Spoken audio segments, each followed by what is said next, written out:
So I want to start this episode off um, with kind of a thank you that I don't think will ever reach the specific person, but I just want to, from a media standpoint, thank you for making my life better and giving me goals that like if I was ever an actor, I don't think I'd be as good as him, but knowing that you can just be yourself and just get away with it. And it doesn't matter if you're in a movie where you're playing a character or you're in a TV show and it's like, oh, hey, he's playing this character. And I'm like, no, that's just Bruce Campbell playing himself.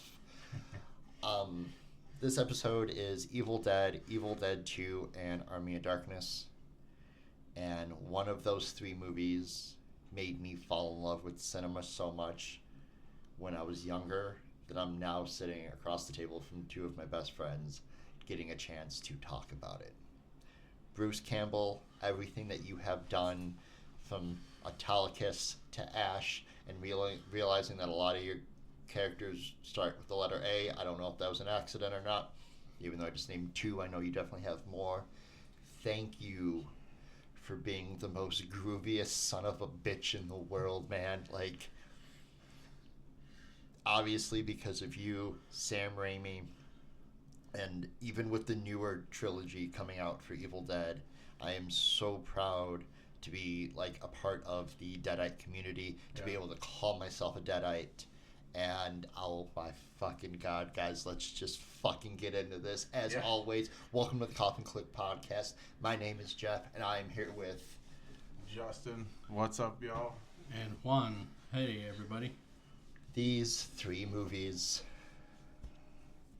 changed the course of my life. Yeah. And I saw them out of order. I saw Army of Darkness first. No, so did I, actually. And then I had a friend go, oh, that's the third one. And I went, oh, what's the first one like? It was nothing like Army of Darkness.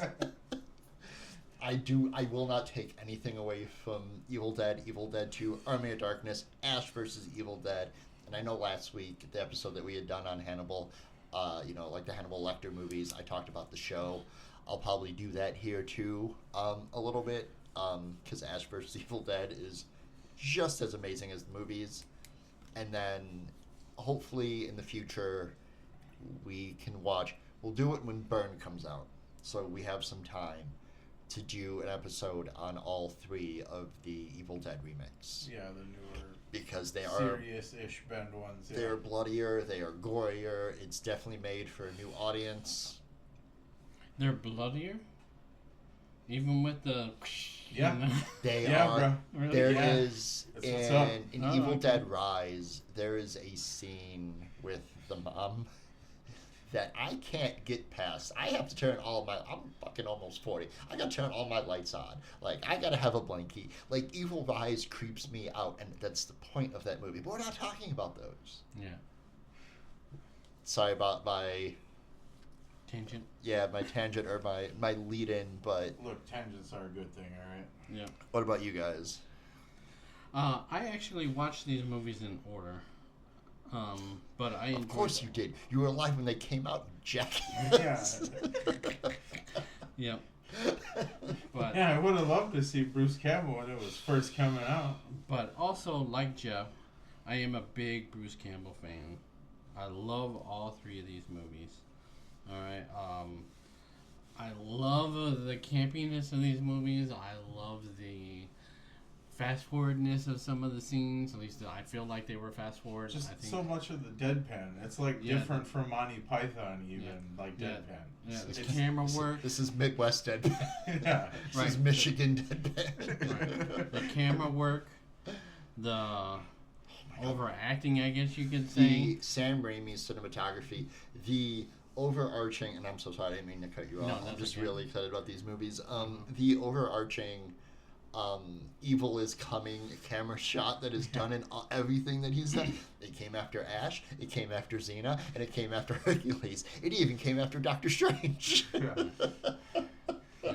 The camera work I love the scenes of the going fast through the woods. Yeah, And it's always the same whoosh sound effect too. Yeah. Like that is the greatest thing about it. Right. So I love that scene. It even was in the Marvel. Mm-hmm. Yeah, it was. You're right. It's the same. Yeah. I love when he's being chased by the Force or whatever you want to call it, the evil force or whatever. And Unrelenting evil. Yeah. I love the Deadites. Oh boy, I can't wait to get to Army of Darkness. Yeah, I mean, there's so much about this movie I love, and I know normally I hate overacting or I hate bad acting, but this movie is just great. I mean, I love it. It just adds to the movies. It doesn't take anything away from them. Well, even Look, though it's not bad acting; it's professional overacting. Well, there you go. Better, I better way to say actor. it. I don't know where this first movie with my friend's gonna lead me. Let's push him on a dinghy in the pond to get this opening shot of this movie. Right. What the And me and Justin were talking about this before you got here. I honestly feel that Bruce Campbell and Sam Raimi making this movie. You can't remake this. Right. Even if you use the same camera, the same footage, you did everything the same or tried to replicate this, I don't think the movie comes out the same. Oh, yeah. I mean, I'm kind of glad that you said that the new movies are nothing like this movie, because I don't like it a lot of the times when they remake a movie. I was like, it was good the first time. It either sucks the first time, why are you going to remake it? But these movies, thank God, are great. And it didn't fall in the other category, but... I went into the remake of the new Evil Dead thinking, I was like, oh my God, this is going to be so cool. Oh my God, this isn't funny. This is horrifying. Right. Yes. But they're doing that a lot now, because they redid Fantasy Island and made it scary. Yeah. You know, they did, what was another one they did? The plane, boss. The plane. Which I didn't watch it, but I heard about the Fantasy Island one. And then, but yeah, I mean, everything about these movies I love. I mean, we can break it down scene by scene, but I mean, I'm pretty sure we're going to talk about some of them. But the fact that the Deadite in the basement in this first movie, or whatever, the Comic-Con, I probably said not Comic-Con. The Necronomicon. Necronomicon. Yeah, there you go. That thing. No, you were right. The Comic-Con. You're right. I still see this. Necronomicon. Right. The Comic-Con tonight. But anyway, I want one of these books. There's a bunch of sticky people in there. Hide it. Right. I mean, back to Karata. I mean, ever since I seen this movie, I wanted one of these books. I mean, Of I know course. I probably can't have one made from human flesh, but I want a reimagined. I mean, you can ask Hannibal Lecter for one. Yeah, exactly, right. Or Buffalo. Episode before this one, but anyway. Would you fuck this book? I'd fuck this book. That's not the Hey, point it of has it, a face Bill. on it. But anyways, I want one of these to this day. How you said that I think it was in the last podcast where you have it in your cart and you never bought it. Yeah. So in the last episode, I talked about how I have I've had this. I've taken it out and put it back many times. A green like lotion container that's like Wild Bill's hand lotion. It puts the lotion on its skin unless it gets the hose again, like sticker or whatever. Yeah. And like every few months, I'll be like, oh, I'm gonna get it. Jeff, you got kids. And it would be the same thing with this. Like, I get the Necronomicon, right? Exactly. as just like a placeholder. It's like a collectible. Like, this is mine. Put it on a bookshelf. Right. Like, I would love to, talking piece. Wait, so it's not the main coffee table paperweight? Oh, that would be nice to put it on your coffee table, dead center in your house. That'd be awesome. No, but because I also kids, want the chainsaw, like, and you know like, my don't kids. touch that. That's Daddy's. That's Daddy's toy. Don't touch it. That's Daddy's Necronomicon. Or you get can your go own. with the Lord and be like, don't touch it, it's possessed. Right, yeah.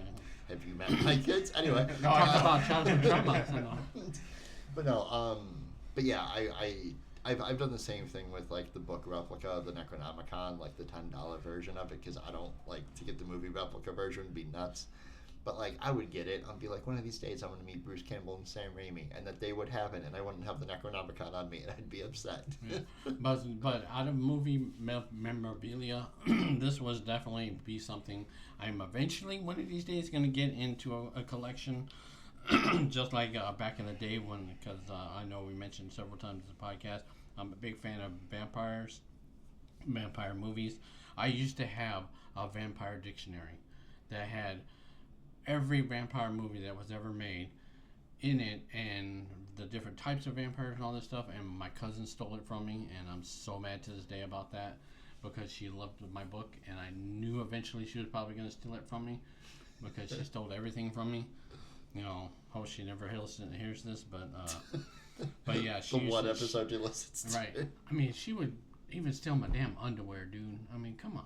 That's nuts. Yeah, exactly. But I know she really loved that book, and I have a lot of. Used to collect a lot of things, including knives. But that was one of my things I loved the most, was that vampire dictionary, and she took it from me. Never seen it again. But one of these days, I would like to have this book, and I love these movies. Speaking of collectibles, it's not, and I don't think we've ever gone over our collections. Maybe we should one episode, but like, it's not horror or spooky related. But I got a shit ton of wrestling action figures. Right. Oh yeah, you do. Yep. But Justin, what about you? Just as like a general basis through these, like for these 3 films. Oh, all 3? Yeah. I mean, I just I just love Evil Dead, man. I'm not very good at describing things that just stick with me, but no, I mean even just like dumb crap, like his car, the '73 Delta 88, that's in freaking everything, you know, because I'm the car guy anyway. And yeah, I mean, I plan to one day build Baby from Supernatural. Oh yeah, As a replica. Yeah, speaking of I one day plan to build Ash Williams' The Classic. God, I love. And, you know, yeah, just the car, and like that's always what they're running away with, you know, in the car. I got a good collection for you. Instead of building the whole car, you should get models of all those things. This is Justin. I already have models. I was gonna say, yeah, this is Justin. Okay. I didn't know that. Okay. Justin does one thing I didn't know about you. Okay. Justin does car models like I do Gundam models. Oh, really? Okay, I didn't know that. I mean, it was a while ago now, but yes, fair I have several car models. So Oh, I don't okay, I need to didn't do know that anymore. One last thing about Bruce Campbell for me, because I know we're going to talk about him a bunch in this episode. Which again, like last week we did Anthony Hopkins, and we didn't even mean to do that. Mm-hmm. This is the Bruce Campbell episode because it's all 3 of the first the first in the trilogy. But how do I want to say this? A while back, my wife had asked me, like, because I'm a relentless, I'm a hopeless romantic. But true. But I love my wife very dearly, and she had asked me the one day. She's like, "Hey, like, how do you learn about love? This, and the other thing." And I took all my cues from Gomez Adams. It's just yes, I completely understand how crazy this sounds, but his dedication and just overarching support for Morticia. Oh yeah. Mm-hmm. Now my charisma is the jankiest Great Value version of Bruce Campbell, because while he is like running for his life in these movies, and even like the little bit of like love interest in Army of Darkness. Bruce, I want to thank you 100% from the bottom of my heart for playing Autolycus in the Hercules and Xena episode, because I didn't know what smoothness was until I saw him play that character. Anyway, that's enough about me. Getting into this, Evil Dead, the original, first one, came out October 15th, 1981. And not only is this the Bruce Campbell episode, or our first Bruce Campbell episode, this is also our first Sam Raimi episode. Yeah. Sam Raimi both wrote and directed this movie. This stars Bruce Campbell as Ashley Ash Williams, Ellen Samwise, you get to, as Cheryl, Richard Domenicore as Scott, and Betsy Baker as Linda. I love all the people in this movie. I better give great head now, bitch. So the cabin used in the film set was also lodging for the 13 crew members, with several people sleeping in the same room. Living conditions were terrible, and the crew frequently argued. The cabin didn't have plumbing, so the actors went days without showering and fell ill frequently in the freezing weather. By the end of the production, they were burning furniture to stay warm. Damn. Bruce Campbell put up his family's property in northern Michigan as collateral so that Sam Raimi not only could finish the film, but also blow it up to 35mm film, which was required for the theatrical release. Raimi was so grateful for Campbell's financial contribution that he credited him as a co-producer. That, to me, and it's very much a blown-out perception of it in my eyes, but that is friendship, I don't think. Or, not just friendship, but a relationship going out on a limb for somebody like that. That I don't think you see nowadays. I can be completely wrong. Stuff specifically? Hell no. Just like, well, no, not like because like that's not a plot point in the movie, but just like as a general thing. Like if that happened today, like if Sam and Bruce did that today, it would have been filmed and it would have been a documentary on YouTube about what Bruce had done. Because I honestly believe that nowadays you can't do an act of kindness without recording it. Yeah. So, well, I don't agree with that because I'm the type of person as I love supporting people's ideas and everything. And well, you know, Jeff. I mean, when you came up with this idea, I was like, "Oh hell yeah, let's do this!" And how do you know? You guys have been here for a few of my projects. Yeah, exactly. I was like, "Oh yeah, I love it." Supporting me personally, I love supporting people's ideas, encouraging people's ideas and dreams. And I have a saying I've said since I was a kid is I would tell people all the time, follow your heart. Follow your heart. Always follow your heart, and it goes for people out there listening to us. Follow your hearts, man. Live your dreams. Fight for those dreams. You know, and like Bruce Campbell did with his buddy. He so supported his buddy, he gave up property. I mean, or not gave it up, but excellent. Yeah, exactly. Be excellent. If you have a buddy that has a dream, support them, man. I mean, even if you think it's crazy, support them because they probably need it because there's probably a lot of haters out there and they're probably like, oh, like people and like my family would tell me all the time, oh, you can't do that. Oh, you're dumb. Every time my family told me that. Even better, be excellent to each other.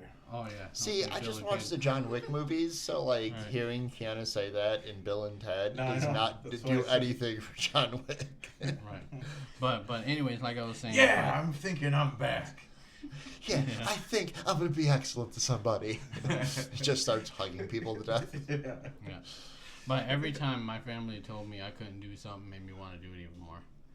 I mean, so like I said, yeah, it's good to have friends out there that support your ideas. Just don't shit on them all the time. You know, hey, support them. Be like, oh, hey, go for it. Try it out. I mean, what's the worst that can happen is you could fail. Right. Yeah. I mean.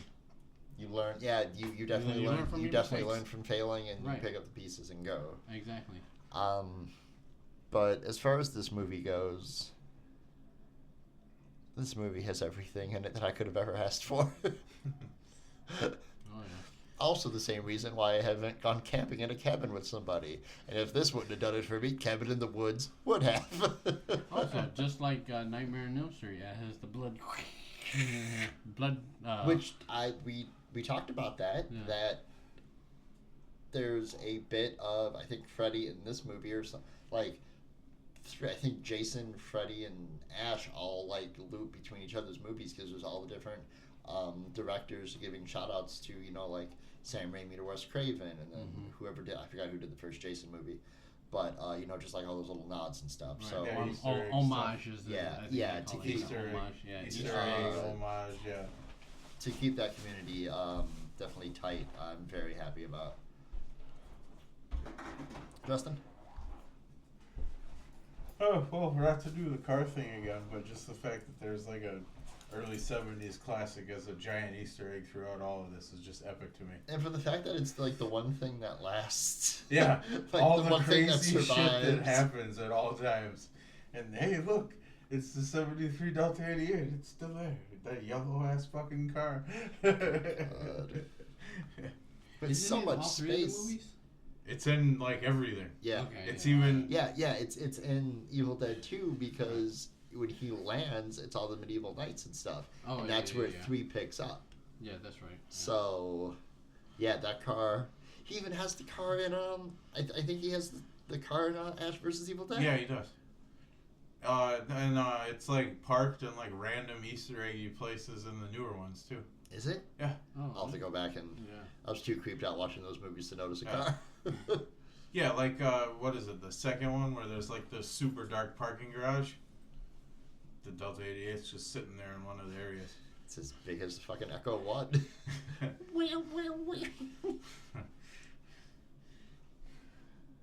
Well, and then also the fact that it's also always a yellow chainsaw and it's always his yellow car.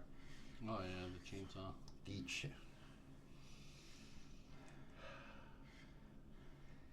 Y'all don't understand how badly I've wanted to cut my own hand off Just to have a chainsaw to hand? get it replaced with the chainsaw hand.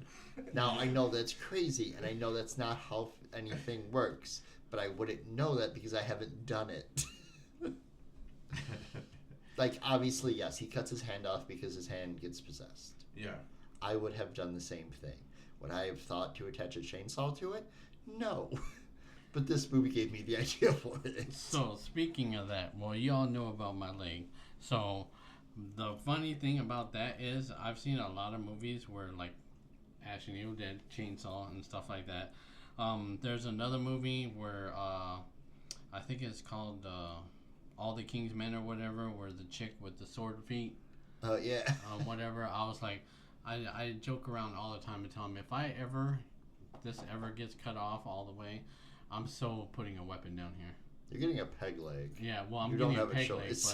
but well, I am getting a peg leg, obviously, but No, listen. it's gonna have a weapon. You in leave it, me too. alone with a computer-aided drafting board long enough, I'll make you a freaking Iron Man leg, dude. Oh, that'd be cool. So thank you for bringing that up. In terms of like how cool things look, and I'm gonna jump ahead a little bit, but the scene in Army of Darkness where he jumps up and it's like the Power Ranger, like I have my weapon back moment. Yeah. That tops every other time that's happened in any other movie. Like, just as an example, when Thanos puts on the Infinity Gauntlet and all the gems like start to like wear up and he snaps, Ash did it better. Like Yeah. We did a Halloween one shot, I think last year for Halloween, and I looped myself in it and I gave myself chainsaw hands. Yeah. D&D, that is, for the uninitiated. Oh yeah, sorry, D&D. D&D one shot. Actually, you did a chainsaw for our picture for this podcast.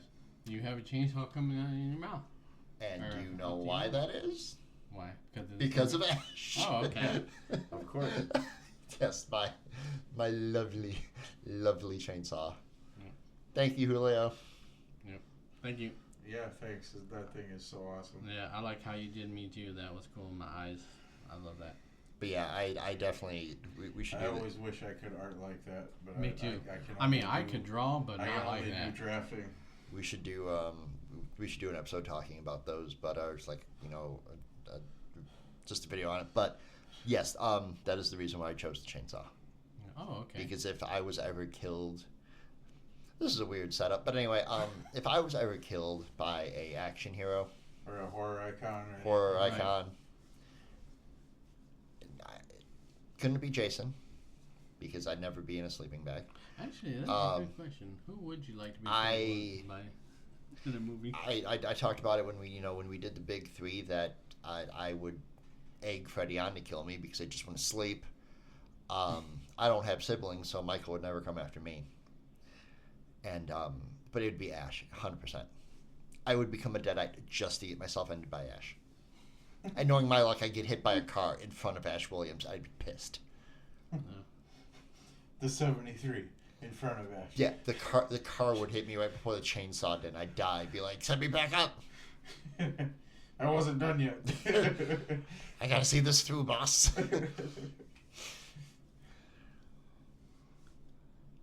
Justin? Boy. Oh, you talked about the car. You got anything, Juan?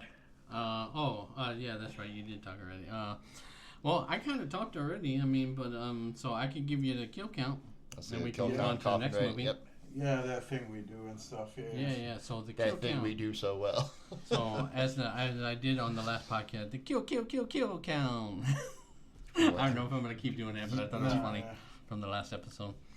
Ron Weep Nini Ban. Yep. The universal greeting. Yep. So the kill count, 8 kills. We are the knights you say me. All right, there was 8 kills. 6 women, 2 men. All the kills in this first movie are nuts. Yeah. When she gets her head chopped off, man, that shit. Oh, yeah. Just the amount of shit she talked, dude. Yeah. It's like, I think that was Linda. I was like, Linda, stop. Yeah. I don't know, but the one guy just dying by drinking some water. I mean, this movie had a kill for everybody, so. Right. Yeah. Except for Ash, thank goodness. I mean, look at the log cabin they were in. That water was going to kill somebody regardless. Yeah. Right. Well, what you said about the movie conditions, I'm surprised they all didn't perish. Right. Koffin ratings, I have to give this 4.5. This. Oh my god. I want to, because last week we were talking about tattoos. I want to get a chainsaw tattoo that says El Jefe on it. That'd be nice. So, my coffin rating for this movie is 5 coffins. It was the first in the 3. If you ask me, it was one of the best. Well, I guess you could say best of the 3 because it was the first. So that's my rating, 5. In typical goofy ass fashion, 4 3/4 coffin. 3/4 coffins. Evil Dead 2, 4.75. Darkness 5. 4.98, 4.99, 5. But with these, it's really hard to like rate them. Like it's man. All right, moving on. Evil Dead 2, March 13th, 1987.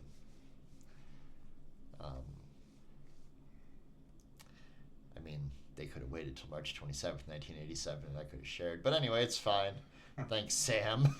Anyway, this movie was directed by Sam Raimi, written by Sam Raimi and Scott Spiegel. This stars Bruce Campbell as Ash, Sarah Berry as Annie, Dan Hicks as Jake, Denise Bixler as Linda, and Richard Damier as Ed.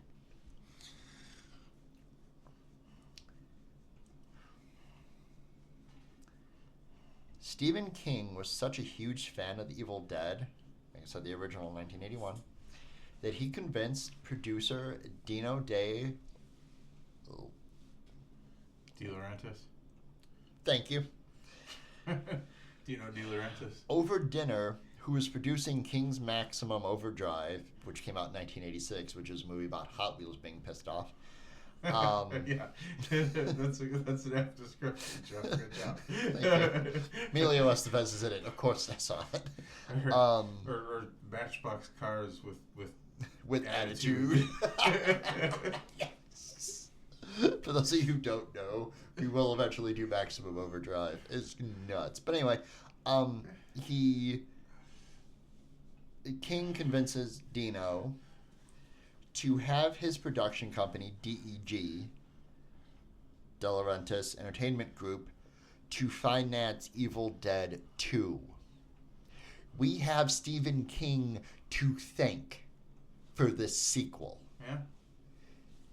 Stephen King's a weird bastard to begin with. Yeah. Stephen, if you hear this, I'm sorry, but it's true. You know it. I know it. All your fans know it. But I mean, we love it, right? You are absolutely right. I will never turn my back on Stephen King.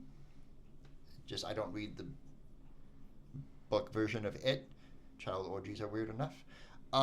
But that blows my mind. That Stephen King was like, oh, Evil Dead was cool. Evil Dead was groovy. What do you mean the second one can't get funded? De Laurentiis, go do your thing. Yeah, go do something with the stick meme. I wish I could have heard that phone call. Yeah. Of like either Laurentis or King calling Sam Raimi, be like, hey man, I need this second movie. Hey man, don't worry, your movie's gonna get funded. I got you. Who just called me? This is before caller ID. Like it'd be nuts to see like King Steven show up. Yeah, no, but it is before caller ID, obviously. Yeah. Somebody call about Sam Raimi. I think that's going a bit old school, but regardless, yeah, this was nuts. This movie's just as good as the first one. Yeah. This again, like we talked about last week with like Hannibal, Silence of the Lambs and Hannibal. I mean, we were iffy on the sequel, but this is how you ramp up a sequel. Mm-hmm. Like everything clicks so well in this movie. Yeah. Even all like the different art styles and everything, like that. I think that set up a lot of like Sam Raimi's like identity as a director. Like I'm just gonna do the most weirdest shit I can, absolutely, and it's stuck. So God fucking bless you, Sam Raimi. My introduction to Sam Raimi was Xena. Yeah. Oh yeah. Yep.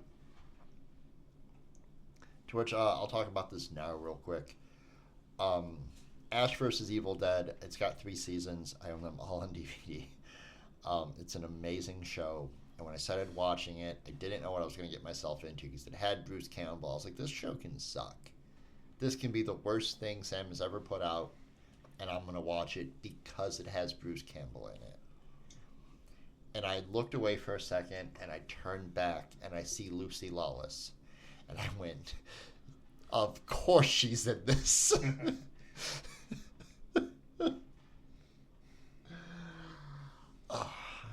Justin? What are we doing now? Which one? Evil Dead 2. Oh, the second one. Yes. The sequel, 2 Evil, 2 Dead. Yeah, 2 Evil, 2 Dead. 2 buckle, 2 seatbelt, or what? Oh, God. Fast 10-year seatbelt. Or yeah. That shit was. That Sharknado episode really did a number on me. Anyway. Yeah, right. No, yeah. This is the one I've seen the least somehow. I feel that way too, but I also don't feel like I have to watch this one a bunch. Like I could start it and go, okay, I know what's gonna happen. It's fine, and just like laugh at everything. And... I think my favorite overall thing though is that like it's damn near the same thing for 1 and 2, and then Army of Darkness is just like kaboosh. Army of Darkness 7 was like, hey, let's change this up. But like they're so sweetly different in their own special ways though. So like I don't know. I love all these movies so much. It kind of like gives me lost for words more than anything for how much I love these. I'm right there with you. I feel like talking about these movies, I just keep repeating the same things because it's true. Like these are generationally really good movies. And there's I think I've talked about it before, but there's a really good documentary. I think it's still on Amazon. It's called Hail to the Deadites. Yeah. And it's a fan-driven documentary. And in the beginning, I forgot who the guy is, but he brings up that Evil Dead 1, 2, and Army of Darkness are the 3 different generations of how you fell in love with, this series. Yeah. And it's true. Like, if I would have saw the first one, I don't think I'd love Army of Darkness as much as I do, but like, oh, they killed the series. But because I saw Army of Darkness first, I enjoy the comedy aspects of what this series brings to the table. Well, yeah, and just like overall in the overall movie like ethos, like overall movie stuff, I guess, like whatever. It is like the perfect combination of like actually slightly freaky and groovy, haha, and like the deadpan, B-movie-ish stuff. It is like the perfect combination of that, all 3 of them. And that these, like, for the fact that all 3 of these movies, I'm sure at one point were considered B-movies, blows my mind. Yeah. Like, everybody has their, varying opinions on what makes a movie, what doesn't make a movie, and to me, this is fucking art. Like, this was just them going balls to the wall. But, like, all right, again, like, I just said a little bit ago, Sam threw everything he had at this movie, and Bruce, and, the rest of these actors and actresses, and it just stuck. And this is what, I believe that this trilogy is what happens when you have such an idea, like Juan was talking about earlier. You have an idea, you have the people willing to back you, to follow your dreams, and then you find your people doing that. Like I hope one day this podcast does. Anyway, but Juan?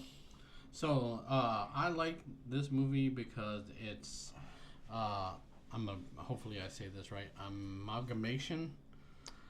This movie is an amalgamation, yeah. Of a revenge movie,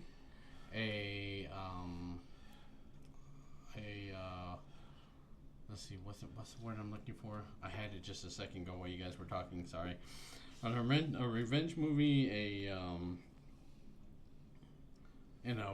almost kind of a weird way, a copy of the first one. I mean, because like he goes back and he wants to get revenge on the evil because his girlfriend getting killed or whatever. Yeah. Right, the girlfriend getting killed and whatever. All the crazy stuff that happens, because if I'm not mistaken, isn't this the one with the mini Ash or whatever? And you mean all of the mini Ashes? Yeah, all the like, mini rope Ashes. his ass down or yeah, whatever? exactly. Yes, And and it happens again in Army of Darkness. Right. But I think in Evil Dead 2, it's more Gulliver Travels. Yeah. Right. Yeah, versus exactly. just the mind-numbing break in Army of Darkness. Yeah. Right. Because all those little ashes come back to make a big ash. Yeah. Nah, nah, nah, nah. Yeah. So and then These movies. and then I was gonna say, which I think you did just mention. I know you just mentioned that these are considered B movies, and they become cult classics. All three of these movies are cult classic movies, and I think it's because of the B movie aspect of it and the indie aspect of all three of these movies. But again, even as like indie films, to do this in an indie film, and I guess back in the day, like it's probably easier to actually no, I don't think it's easier today because everything's CGI. You had practical effects. Well, That's one. the nature of like the normie person thing is like timeless. It doesn't matter if it was back then or now. Like if you're not into like different things or like alternate things or anything like that, yeah, this shit looks ridiculous to you. So like, what was I gonna say? Actually, I had a really good point, and I'm like losing it as I'm trying to say it. I can definitely appreciate for how these movies were made with especially like just going off the effects. Like again, like, well, I can't say if they were remade because I like the remakes, but even with the remakes with the practical effects in there and the CGI, I don't think it takes away from anything. I think finding a good mix obviously works, but practically, again, I don't think the three of us could try and remake this movie and it wouldn't scratch the surface of the original. For sure. And then the fact that for this movie, they brought a lot of the same effects as the first movie, so that was good. I mean, sometimes when you make a movie like last episode, when the part 2, it has all different actors, this and that and everything, like we talked about in the last episode. This one, it has, thank God, the same actor, Bruce Campbell. And like I said, I mean, they have the same special effects with the going through the forest and the sound effects and all that stuff. I'm kind of glad that all three of these movies had that in common. The director style, I guess you could say, or the directing style of these three movies are good. I mean, thank God he doesn't stick with the style throughout his career, but for these three movies, it all works. The way it was filmed works, everything, like I said. Well, that's also what makes these movies insane too. Right. Is like try to like, okay, let's do a ridiculous, insane ass hypothetical. Mm-hmm. Let's say David Carradine tries to do fucking the Evil Dead movies. It's not this. It's only Bruce Campbell. Think of another series where that's the case, where it couldn't have been anybody else. last week when we talked about Hannibal Lecter only being Anthony Hopkins. Well, yeah, but like... No, but okay, no, cult following-wise. Oh. Oh, yeah. Because, there speaking of that, in the fans of these 3 movies called Deadites? They call themselves Deadites. Yeah. I mean, I'm a Deadite. Brendan Lee is the Crow. No, I know, but, like, yeah. Because other people have tried, and I'm not taking away from what Skarsgård did with it, because I haven't seen that one yet, and I don't know if I will. But anyway, certain actors being in, the movies that they play, you can't replace them with anybody. Yeah. Like, I'll go as far as I will always see Daniel Radcliffe as Harry Potter. I don't care what he does. I've seen Guns Akimbo. I've seen, the Devil movie he did. I watched him dressed in drag next to Steve Buscemi in Miracle Workers. Yeah. That's Harry Potter to me. Yeah. You're a wizard, Harry. You're a hairy wizard, Hagrid. But yeah, just some actors, like, this is going a little bit more broad stream than, what I'm sure you're referring to, but Patrick Stewart, Charles Xavier. I can't see anybody else doing that. Yeah. McAvoy tried. Good on you. But, like... Well, I can see where you're going, because when I think of Patrick Stewart, I think of Captain Picard. Yeah. Jean-Luc Picard, I should say. Yeah. And then he moved her panties to the side to put her socks in the same drawer. It's one of my favorite Star Trek memes. But anyway. But yeah, like, Bruce will always be... King Richard. Yeah? Patrick Stewart. Oh, yeah, at the end of Robin Hood Men in Tights. I will now call all the toiletries in the land Johns.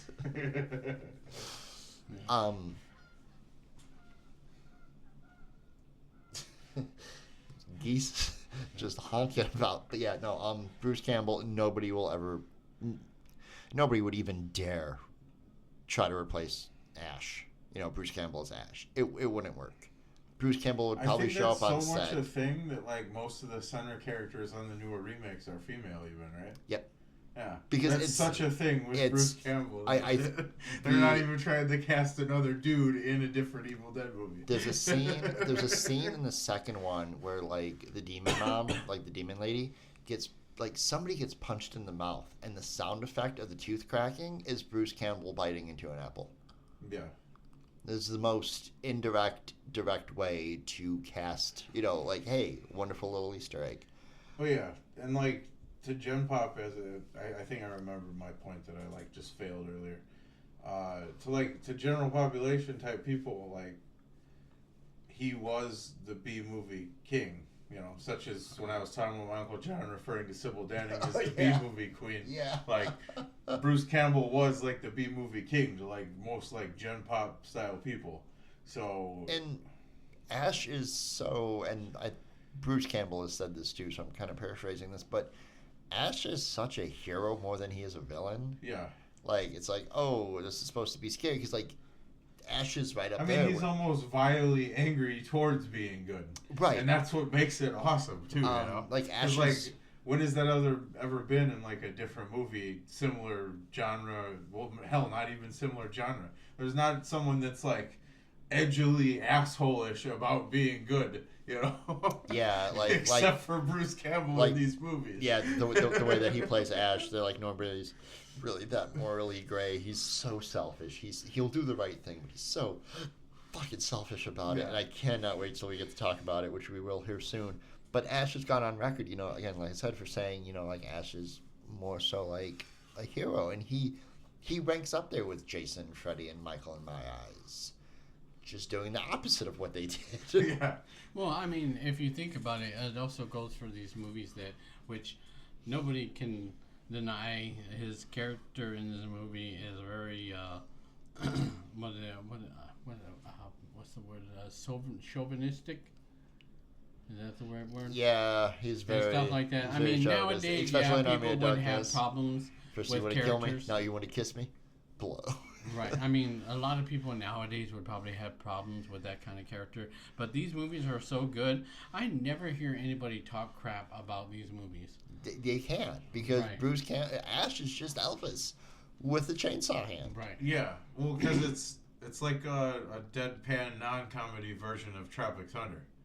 People are gonna act like it's a problem, blah blah blah blah blah. They're gonna go blue in the face about whatever. But at the end of the day, it's just a great ass movie. Oh, you're talking about the what is it? Like how people like what do you people mean, want people? like how people want Robert Downey Jr. to apologize for the blackface when literally in the movie, he's playing a random Australian dude. Right. I'm playing a dude. Yeah, I'm playing a dude that's playing a dude disguised as another dude. Vet, African American guy. Like, my favorite, and I quote this every couple of weeks, my favorite thing from that entire Tropic Thunder movie is, "You've been working out? Oh, you looking good. Like you want, but give me the goddamn map." Yeah. But yeah, when he was like, "You people don't know." What do you mean, you people? What do you mean, you people? Right. Such a culturally good movie. Oh, yeah, it's like a non-comedy version of that similar conundrum. Like, right. Yeah, he's being like a weird chauvinist pig or whatever sometimes, but like they're just classic movies. Right. But all that stuff you told me, oh baby, that's just pillow talk. Yeah, but what I'm saying though is like you've seen, or well, you probably heard of other movies. I know I have, where they trashed the movie, even though it was made during that time. Like for instance, we covered a lot of '80s movies, where the way they talked and stuff, and then probably wouldn't fly nowadays. That language is... And a lot of people would hate on these older movies or these actors for what they made back in the past. I was like, okay, it was back then. Like it's just like anything in the 80s. Right. Oh yeah. Like anything in the 80s. Like nowadays, we're talking about. I thought you said alien movies. No, for a second. 80s. I was like, 80s. okay, yeah, 80s. Close enough. Though. Alien. We're talking about. Yeah, We're talking about Bruce Campbell. Being the chauvinistic guy. The first episode we ever did, we talked about Cary Grant. Right. Yeah. Like, right.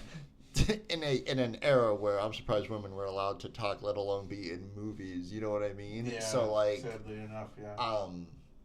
But yeah, it just. Right. I never thought I'd ever compare Bruce Campbell and Cary Grant. The way I look at it is it was a different time. You got to remember, it was a different time back then. People thought a different way back then to the way now. Yeah, more people are woke, as they say nowadays than back then. But, I mean, you got to remember, it was back then. It was great for what it was back then. You can't compare it to what it is now. Not at all. Just like, that would be like us comparing... a movie that was made in the what do you call it, the 50s or whatever, and then just trashing on it because of the way people think now, and like people I said, the way dressed, acted. Yeah, it's just a lot of the movies that that we do cover are very time specific. Right, yeah. Exactly. And I think that's why we love them so much, because they were made in a time that were either like me and Justin like seeing them, for the first time, like, oh hey, did you know Halloween or whatever? We saw it so many years later because we weren't born and didn't get a chance to see it. Like this a-hole, love you, Juan. Right. But like it again, just like things in that time period, and I'll go out on a limb and say it because I think we can all agree the 90s were way too lax about a lot of things. Right. And I think I've just stated that mentality, but. Right. I mean, look at the what do they call it in wrestling? Your guys' favorite subject, what do they call it in wrestling? The Attitude Era? Oh boy. Yeah. The Attitude Era would not have survived today. Exactly. That's what I'm saying. But like I said, even Sable coming out doing the grind would not have. No, actually, Sable still would have gotten over it. But anyway. Right. But basically, my point was in these movies. Jerry Lawler screaming about her puppies, on the other hand, wouldn't have been a thing. Right. But like I was saying, the point I was making about these movies is all the Deadites out there, me being one of them, and you two both are. No one I've ever heard trash these movies in any way. Even people who aren't like hardcore about these movies are like, oh shit, yeah, Evil Dead's wicked. Like, right, yeah. Exactly, right. I mean, that's what I have to say about this movie. I mean, and before we move on to the next one. I was going to say, before we get to the third one, the kill count. These movies are, I think, culturally accepted no matter what you're... Exactly. Yeah. Basically, that's what I was getting at. Whether you like horror or not, or if you find these movies scary, like, I'm sure that kids, nowadays watch that Werewolf in England shit-ass movie and like, oh, this is scary. Right. It's not. Yeah. But I'm sure that's kind of what I was trying to say with Tropic Thunder, too.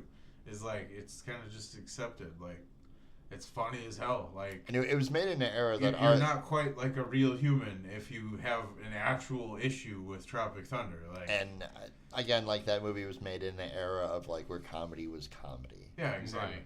It was But that comedy is for comedy's sake. But that is a subject for a whole different. And I mean, all movies are an escape anyway. It's how much you go into that escape to where you become like delusional or not delusional, or accepting or not accepting. I mean, it's and here at the Koffin Click, we have a saying: suspend disbelief. Yeah. So what's the kill count for Evil Dead 2? So the kill count for Evil Dead 2 is 8 total kills, 5 women and 3 men this time. The exact same amount of kills as in the first movie. It's just the count is different. Like I said, in the first one it was 6 women. This one it's 5 women. So my thing about this movie before like we wrap it up is Sam Raimi really said, I'm gonna make the same movie again. Yeah. And it worked. That's what's genius about it, actually. Yeah, right, exactly. At the base, that's what's genius about it. I mean, that's what He's I was like, saying. I'm gonna do a different version of the same movie. Watch me.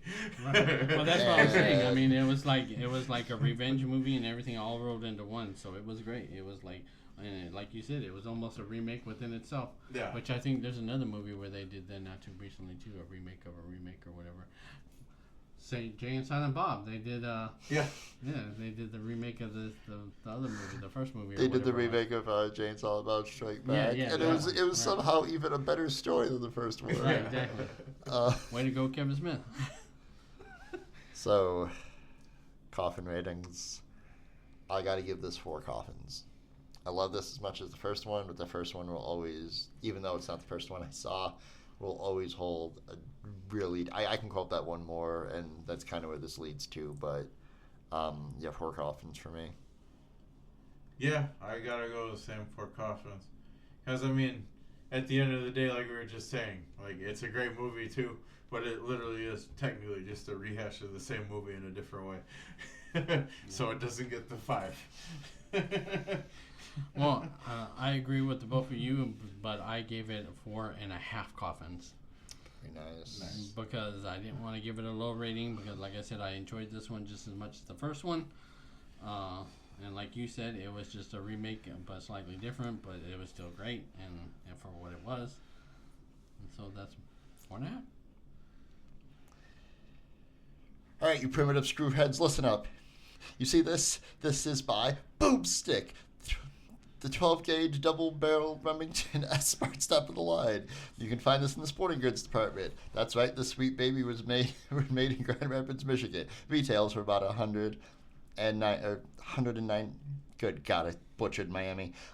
Retails for about $109.95. I can't talk. It's late. I'm sorry. It's got a walnut stock, cobalt blue steel, and a hair trigger. That's right. Shop smart. Shop S-Smart. You got that? Army of Darkness, February 19th, 1993. Directed by Sam Raimi. Written by Sam Raimi and Ivan Raimi. Yes, there are 2. Actually, I think there's 4. There's a Dead Kennedy shirt that I want, but it says Raimi in the middle, and it's all 4 brothers. Yeah. This stars Bruce Campbell as Ash, and Beth Daviditz as Sheila, and Bill Moseley, who I don't think gets enough credit as being as an actor, as the Deadite captain. My 2 fun facts for this film before I completely gush and explode over it, like that witch's head in the sewer when he gets the chainsaw hand. An issue of the magazine Fangoria can be seen in the car's trunk. This was director Sam Raimi showing his gratitude for the publications, including the original Evil Dead 1981 when it initially premiered. And I need to find a t-shirt with this on it. This movie got released in Japan as Captain Supermarket. That's pretty funny, Captain Supermarket. I like that. This fucking movie. I have no words because this is the most, and I'm being very serious. As serious as I was when I talked about Sharknado. Not that I'm placing Sharknado and Army of Darkness in the same level, because they're not. Yeah. Army of Darkness, the first time I saw it, through, I don't know, the 1,000th time that I've seen this movie, is what made me fall in love with cinema, acting, wanting to do something in film, just anything that has to do with movies, watching it, talking about them, anything. I am a firm believer, and obviously this is personal to me, I firmly believe that if it was not for Army of Darkness, the three of us would not be sitting here talking about our love for movies. Because this is what sparked everything for me.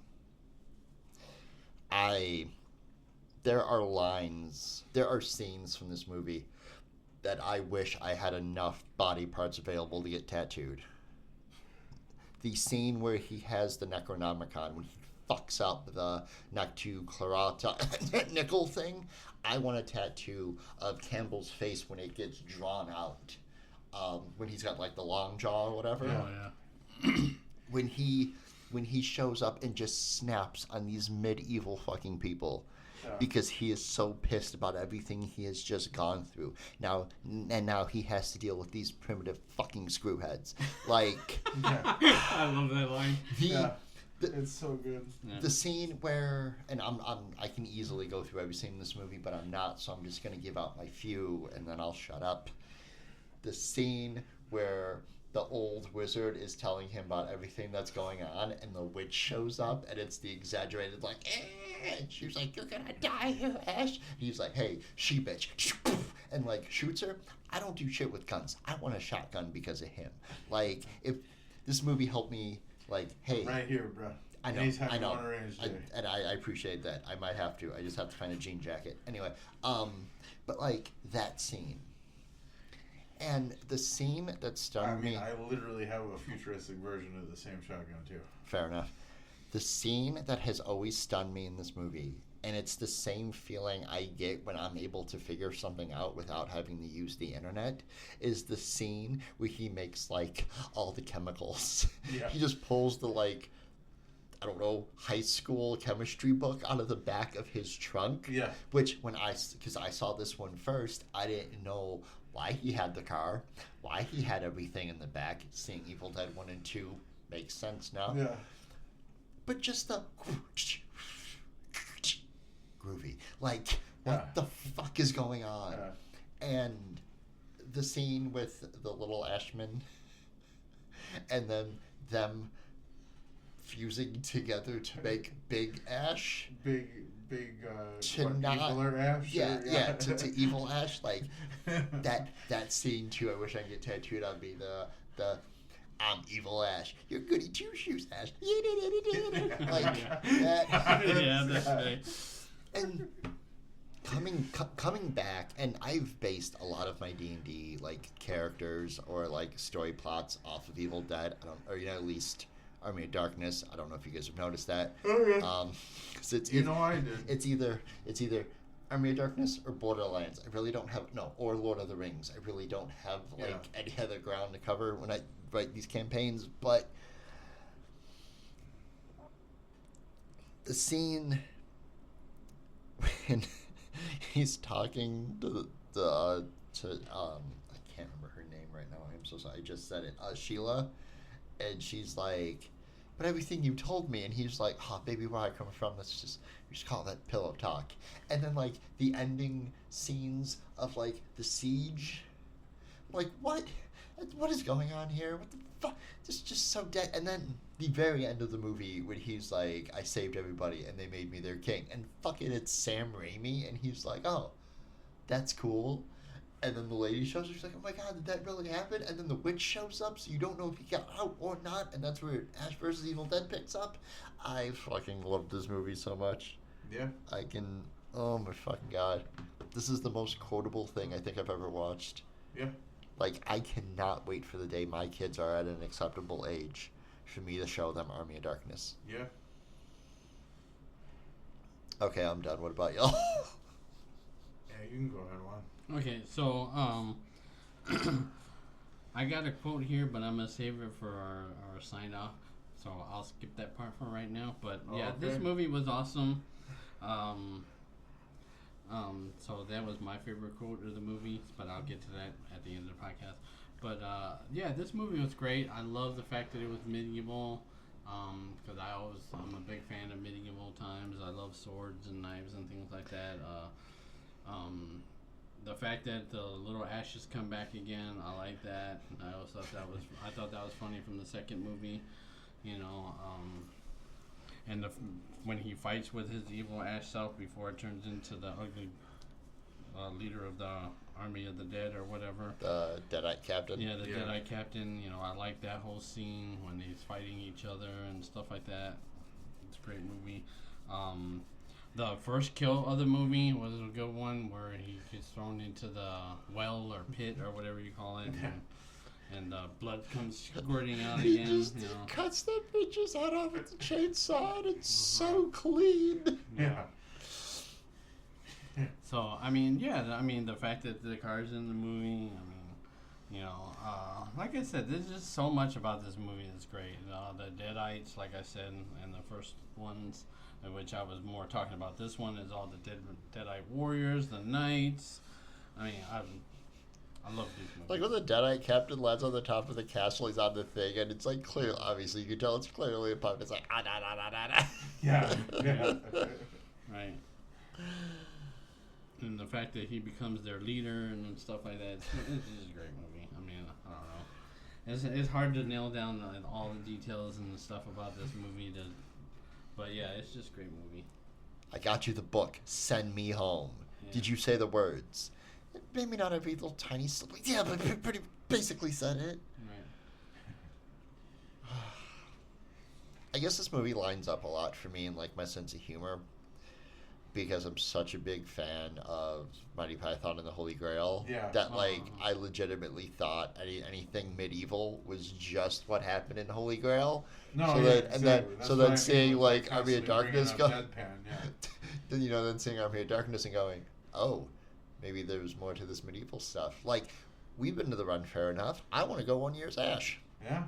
Oh yeah. We should all three go as Ash and just be confused about it. Oh yeah, that'd be funny. Yeah, we gotta do that again. I love that so much. I've wanted to try and do a faithful Monty Python Arthur though. Oh, dude, I got you. I will gladly. I've wanted to do that for a long time. I will gladly get the coconuts for it. I got you. I will be a patsy for you, Ed. What's the average wind speed velocity of a swallow coconut? African or European? I don't know. Ah! Yeah. You know, funny thing Yeah. is, Monty Python, speaking of that, I'm half British. So I knew all these people, their careers after Monty Python and the Holy Grail, but I never actually seen Monty Python and the Holy Grail until after I met my wife. She sat me down to watch it, and I was like, "This is now some sit funny down. I'm shit." going to teach you about your culture. Yeah, right? Well, yeah, you know, I'm like I said, I knew all these guys later in their career. But you've never seen anything Monty Python related? Yeah, I've never seen anything Python related. Well, I think I've seen clips of it, but I've never seen the whole movie. Like, I had a small idea of Lumberjack. The Federation of Silly Walks. You know, I had a small idea of the Lumberjack scene, but I didn't know it was part of Monty Python movie. Yeah. And then I knew a little bit about the night part of the Monty Python. No singing! You know, I knew about the thing. I knew about, like that. I knew about that, but I also didn't know that was from the movie. I've just seen it referenced in other movies until I met my wife, and she sat me down and was like, okay, you gotta watch this movie. And I was like, oh, okay. And I was cracking up. I thought it was hilarious. Well, how do you know she's a witch? Right. She turned me into a newt. Yeah. I got better. Because we brought up Monty Python, and I don't think we'll ever do anything Monty Python related because it's really not horror, unless you know. It's just a Nick. It's just a flesh wound. Oh yeah, flesh wound. I used to know that. I used to know that scene scene word for word. But the one thing I want to bring up about Monty Python is my own personal opinion. I just want to go on record in saying that the best skit they ever did, hands down, is the argument room. Like, you never expect the Spanish Inquisition's really good, but that argument room, I wish I could attain that level of comedy. So much of it's timeless anyway, because you'll still see the meme of I forget which one it was, but, I want to be a woman. Oh, yeah. What do you mean you want to be a woman? But yeah, Mighty Python, the Black Knight thing. My favorite part of that is when Arthur thinks he's like got him, and he goes to kneel down, he starts praying, and the knight kicks him in the fucking head. Yeah. What are you doing? You got no arms left. I've had worse, you liar. Come on, you pansy. Oh, I'm running away. You yellow bastard. Get back here. I'll bite your legs off. Okay, I'm done doing impressions. Anyway, back to Army of Darkness. Right. God, what a segue. Yeah, but then these movies are pretty good. I mean, you guys, you got anything to say about it, or you want me to get to the kill count? This movie is 100% summed up in one word: groovy. Yeah, exactly. Hail no, I mean, I'm a lot of the same. Like, I get very excited about this movie and stuff. And yeah, like Jeff was saying earlier, it's just hard to put into words of just how neat it is and things. Like, the best way to describe this movie is to sit down and watch it. When I'm in the right mood, I have the whole damn thing damn near memorized. Yeah. But when I'm getting excited about just the thought of how fucking good and classic this movie is, it's it just blanks out, and I'm just happy. Yeah. Well, I'll tell you a funny thing that it brings back memories of this movies whenever I rewatch them. Is that I used to live in Texas, and I had a boss that he doesn't look like Bruce Campbell or anything like that, but he used to crack me up because whenever I talked to my supervisor at this time period in my life, is that his response to everything made me laugh because it was such a Bruce Campbell response, and he would always tell me groovy. Every time I talked to this guy, no matter what it was about, I would tell him something that happened at home or something that had to do with work. His response was always groovy, and it just made every time he said it reminded me of these movies so much. Yeah. So these movies, there's so much in these movies that that you could quote, that's quotable. You could just walk up to somebody and quote something in a movie, and they'll know exactly what you're talking about. Well, if they're a Deadite, that is. I mean, I wouldn't even say that. I've met people who think these are neat movies and know about them still, without even definitely seeming like they are all about it Deadite wise. So I don't know. Yeah, it just depends. No. So the kill count for this movie is 38 kills. Everybody. Nice. 4 women, 32 men, 1 little Ash, and 1 big Ash. Kill. Get it? Big Ash kill? Yeah. Big Ash kill. Hell yeah. I like that. And that's what we're going to do. No, yeah. We should have just not done anything else. All right. 1 big Ash kill. Right. Bye-bye. Right. Boom. And then should I do my quote now? Yeah. All right. It says, at the end of the movie, which I'll also, before I say the quote, is it so reminded me, well, this movie was before that, but Jurassic Park, where it has that sign behind him, kind of knocked down a little bit, and he says, "Hail to the King," but I'm gonna add in, "Hail to the King, Bruce Campbell." Man, you are absolutely fucking right. I got to show when me and my wife got together, I had shown her 2 movies that mean a lot to me, and we'll get to the second one soon. Army of Darkness and Rocky Horror Picture Show, which that was an interesting night. But I turned to look at my wife at the end of this film, and I was like, "Hail to the King, baby!" And she was like, "I'm going to bed." And I was like, "That's fair." That's funny. We're already together. I couldn't ruin this. That wasn't my opening line. When we first met, hey, my name's whatever. And I'm like, "Hey, I'm Jeff." Hail to the King, baby. I'm not gonna talk to you anymore. No, you know what? That's fair. You can go. It's gonna be no surprise. My Koffin rating is a 5. This movie tops almost everything for me. Yep, I was trying to save the 5 coffins too. Yeah, I had to. So my coffin is actually 4 coffins, and I rated it this way because I thought it'd be funny. Fun, don't you? Yeah, you just don't. I'm joking. Go on. No, I was gonna say I thought it would be funny because Evil Dead was 5. Evil Dead 2 was 4.5, and this Army of Darkness 4. Right, yeah, exactly. Army of Darkness 4. It's like that reverse flaming horse picture. Yeah. Nice. Yep. All right, y'all. we're just gonna close the coffin on Evil Dead 2, and Army of Darkness. And don't forget, it's spooky season, bitches. Groovy.